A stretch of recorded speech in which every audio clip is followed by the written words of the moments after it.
يا أيها الذين آمنوا كتب عليكم الصيام كما كتب على الذين من قبلكم لعلكم تتقون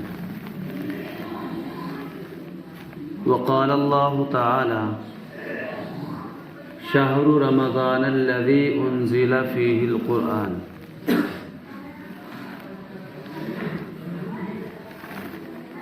وقال الله تعالى فمن شهد منكم الشهر فليصم صدق الله العظيم قال النبي صلى الله عليه وسلم الصوم جنة وقال عليه الصلاة والسلام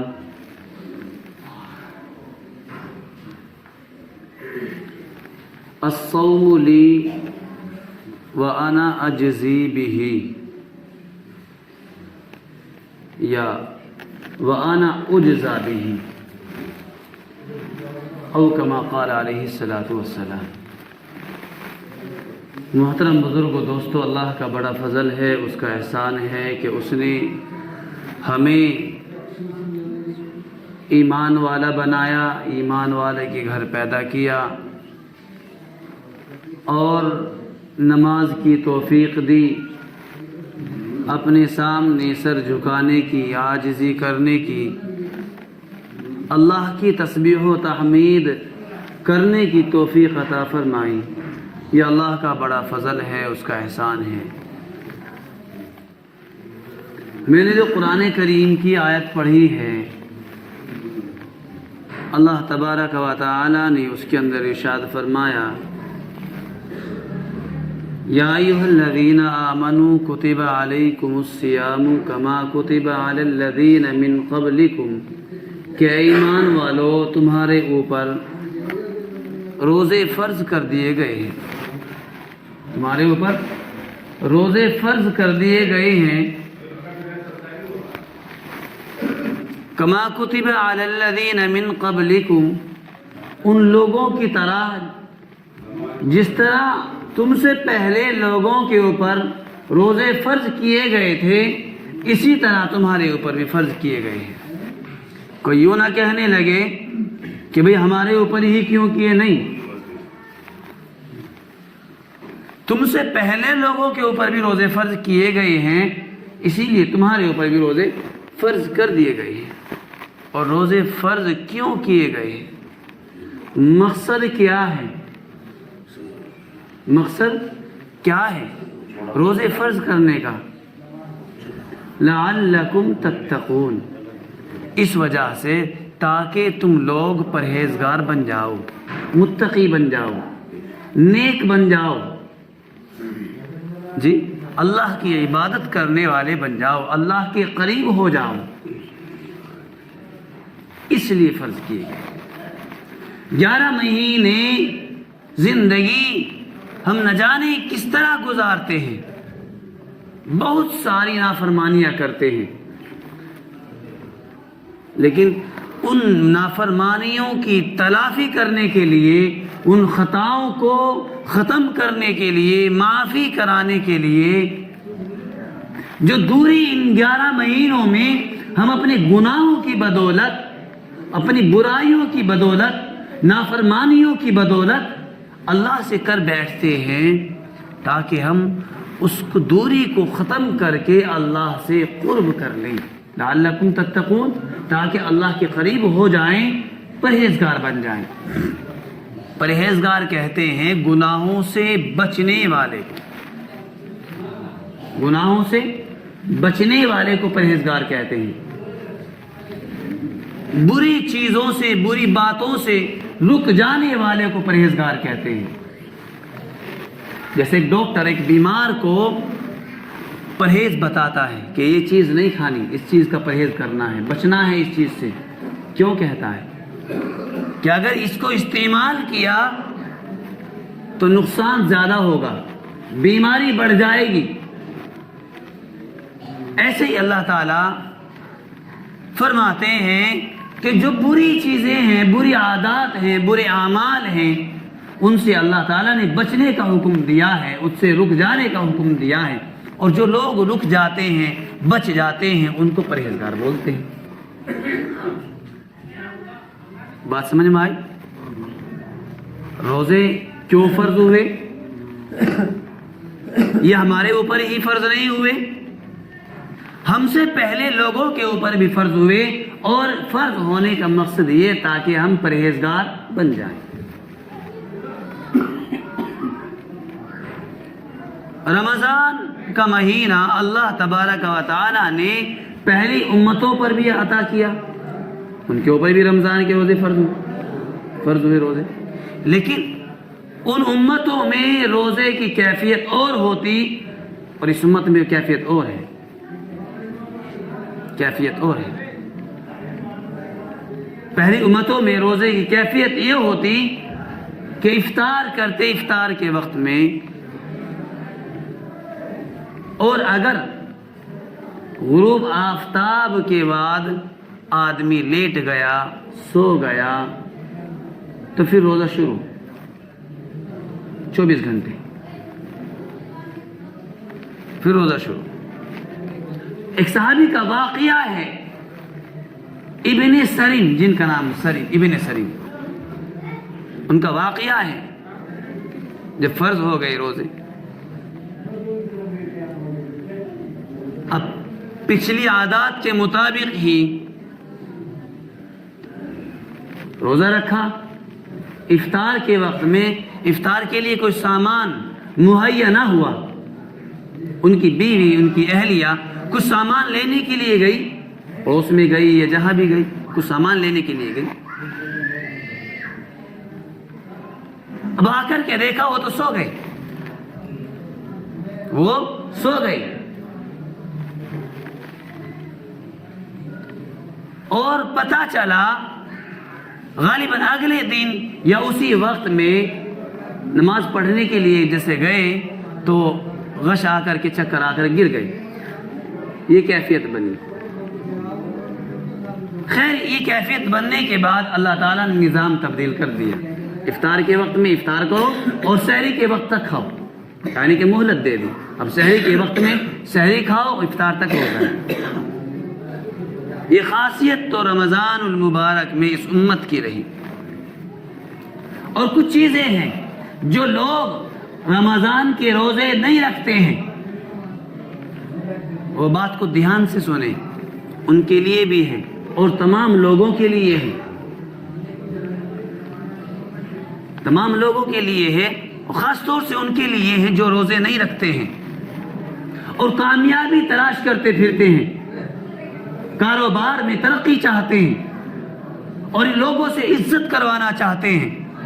سنیں، ایک مرتبہ نبی کریم صلی اللہ علیہ وسلم خطبہ دینے کے لیے منبر پر گئے، خطبہ دینے کے لیے منبر پر گئے، جب پہلے سیڑھی پر قدم رکھا آپ صلی اللہ علیہ وسلم نے کہا آمین۔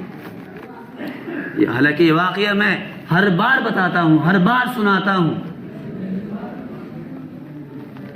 جب پہلی سیڑھی پر قدم رکھا آپ صلی اللہ علیہ وسلم نے فرمایا آمین، جب دوسری سیڑھی پر قدم رکھا پھر کہا آمین، اور جب تیسری سیڑھی پر قدم رکھا پھر فرمایا آمین۔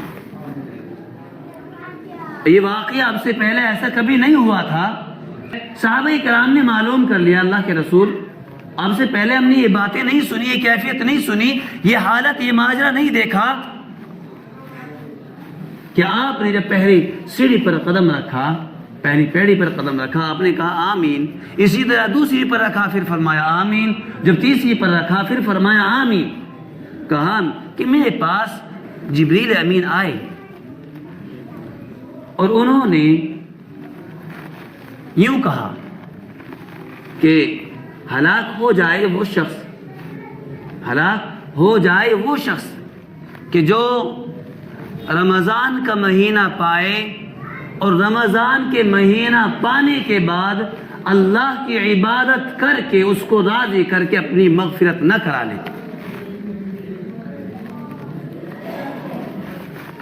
وہ شخص ہلاک ہو جائے کون؟ جو اللہ کی عبادت کر کے اللہ کو راضی نہ کر سکا ہو اللہ کی عبادت کر کے اپنی مغفرت نہ کرا سکا ہو. جی جب بندہ روزہ رکھے گا اللہ کی رضا کے لیے، اللہ راضی ہوگا، ظاہر سی بات ہے، ظاہر سی بات ہے، اللہ راضی ہوگا. اور جب راضی ہوگا تو اللہ تعالیٰ مصائب سے، پریشانیوں سے بچائے گا بھی، ہلاک تھوڑی ہونے دے گا. فرمایا کہ جبریل امین نے خود کہا کہ آپ کہو آمین، آپ آمین کہو. ایک مقرب فرشتہ، فرشتوں کا سردار امام حضرت جبریل امین، وہ فرشتہ جو پیغام لے کر کے انبیاء اکرام کے پاس میں آتا ہو، یہ بد دعا وہی کر دیتے کافی تھا. جی یہ نہیں تھا.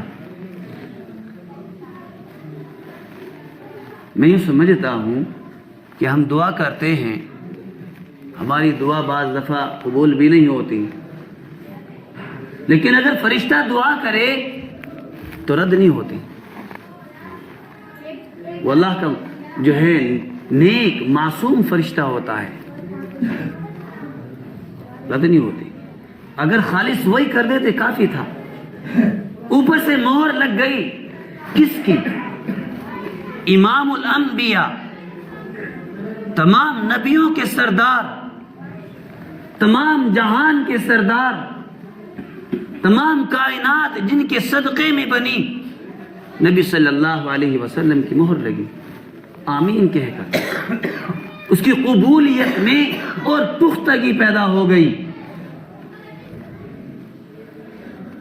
بتاؤ، ہم روزے نہ رکھیں، کامیابی تلاش کرتے پھریں، روزے نہ رکھیں، اللہ کو راضی نہ کریں، لوگوں سے عزت چاہتے پھریں، ہم روزے نہ رکھیں اور اللہ کو راضی نہ کریں، ہم اپنی مغفرت یوں سوچیں کہ مغفرت ہو جائے. دوسری،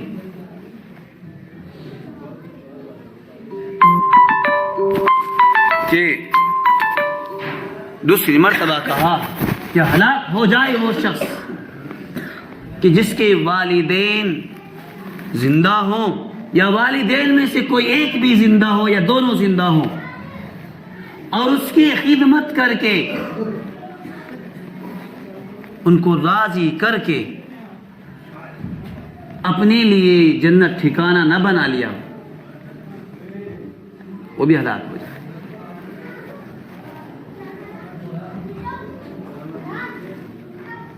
تیسری، کہ جس کے سامنے نبی کریم صلی اللہ علیہ وسلم کا ذکر کیا جائے، نام مبارک لیا جائے اور وہ درود نہ پڑھے، ہلاک ہو جائے. سوچیں، غور کریں. والدین کی نافرمانی پر پچھلے ہفتے خوب اچھی طرح باتیں ہوئی، بتائی گئی. غور کریں،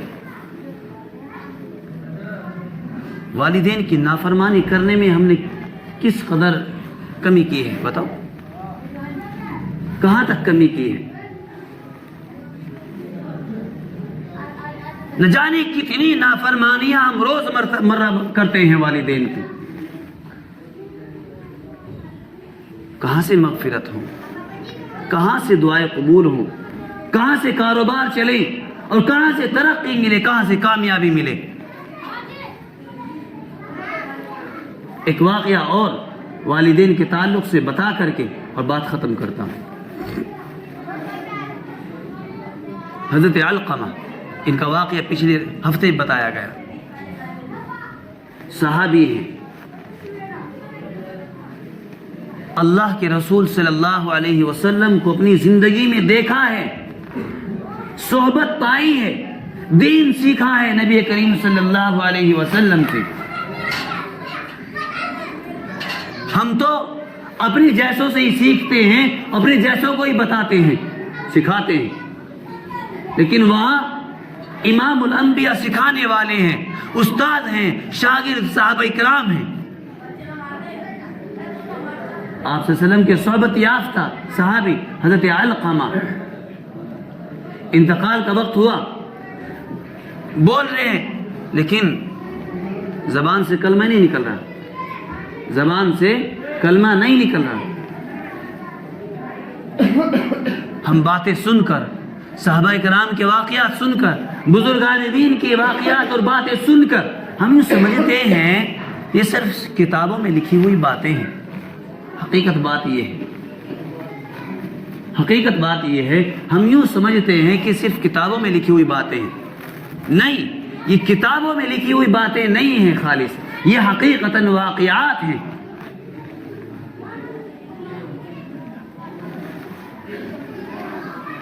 پیغام بھیجا گیا نبی کریم صلی اللہ علیہ وسلم کی خدمت میں کہ اللہ کے رسول، علقمہ کا انتقال کا وقت ہو گیا ہے اور زبان سے کلمہ نہیں نکل رہا ہے، بولتے ہیں لیکن کلمہ نہیں نکلتا۔ آپ صلی اللہ علیہ وسلم دوڑے ہوئے آئے، دیکھا کیفیت ایسی ہی ہے، کہا کہ والدین میں سے کوئی زندہ ہے، موجود ہے؟ کہاں؟ ماں ہے، ماں ہے۔ بلایا گیا، کہا کہ اپنے بیٹے سے ناراض ہے؟ کہ ہاں ناراض ہے۔ کہا میرا بیٹا بڑا نیک ہے۔ ماں کے الفاظ سنیو، میرا بیٹا بڑا نیک ہے، راتوں کو نوافل پڑھتا ہے، دن میں روزے رکھتا ہے، عبادت بھی کرتا ہے پوری، لیکن میں اس کی زبان سے تکلیف میں آتی ہوں، اس نے مجھے اپنی زبان سے تکلیف پہنچائی ہے۔ ہم ہاتھوں سے بھی جھٹکا دے دیتے ہیں، ہاتھوں سے بھی۔ اگر والدین ڈانٹ ڈپٹ کے لیے آگے بڑھتے ہیں تو ہاتھ یوں کر دیتے ہیں، ہوتا نہیں ایسا؟ ہوتا ہے کہ اس نے اپنی زبان سے مجھے تکلیف پہنچائی ہے، میں اس سے ناراض ہوں۔ کہا کہ معاف کر دے، نہیں کرتی، معاف کر دے، نہیں کرتی۔ کہا اگر میں آگ جلواؤں اور آگ جلوا کر اس کو ڈال دوں تو سفارش نہیں کرو گی؟ کہا کہ جلتا ہوا نہیں دیکھ سکتی۔ کہا اگر معاف نہ کیا اللہ تعالیٰ دوزخ کی آگ میں جلائے گا، اگر تم نے معاف نہ کیا اللہ تعالیٰ دوزخ کی آگ میں جلائے گا، معاف کر دے ورنہ۔ ماں نے کہا میں معاف کرتی ہوں اپنے بیٹے کو، اس کی غلطی کو معاف کرتی ہوں۔ یوں کہنا تھا، زبان سے کلمہ نکلا اور روح نکل گئی۔ تو دیکھیں، غور کریں، وہ صحابی تھے، آپ صلی اللہ علیہ وسلم کے صحبت یافتہ تھے، اور ہم تو بہت دور ہیں، ہماری تو زندگی نہ جانے کس طرح گزرتی ہے۔ تو ہمیں اللہ کو راضی کرنے کی بہت زیادہ ضرورت ہے، والدین کی خدمت کرنے کی بھی بہت زیادہ ضرورت ہے۔ دوسروں سے، اللہ والوں سے، بزرگوں سے دعا کے لیے نہ کہہ کر ماں کی خدمت کر کے، والدین کی خدمت کر کے ان سے دعا کے لیے کرائیں، ان سے دعا کے لیے کہیں، دعا کرائیں، یہ زیادہ کارگر ہے۔ کریں گے نہیں؟ اللہ تعالی ہم سب کو عمل کرنے کی توفیق عطا فرمائے۔